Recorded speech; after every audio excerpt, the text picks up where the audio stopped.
అదే అంటే ఆ జెనెటిక్ ప్రీడిస్పోజిషన్‌తో పాటు మనకి వెస్టర్న్ కంట్రీస్‌లో హీట్ బాడీకి అవసరం కాబట్టి తాగడం ఓకే అని జస్టిఫై చేసుకుంటూ వచ్చారు. అది that happened over civilisations.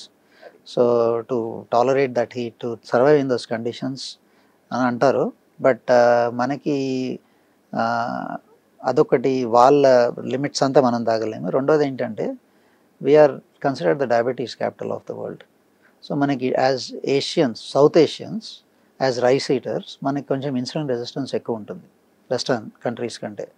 So మీకు if when you look at it from a liver health point of view, ఆ ఇన్సులిన్ రెసిస్టెన్స్ కారణంగా మనకు ఫ్యాటీ లివర్ ఇన్సిడెన్స్ కూడా ఎక్కువ.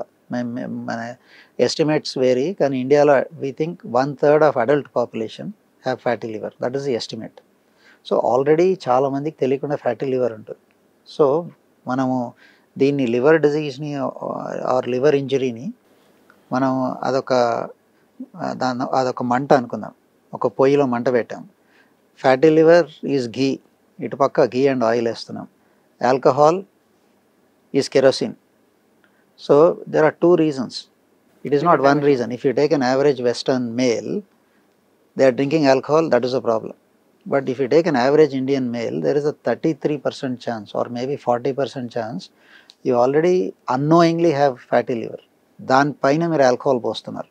So therefore the limits, you really have to reset your limits. Limits have to come to a very low level.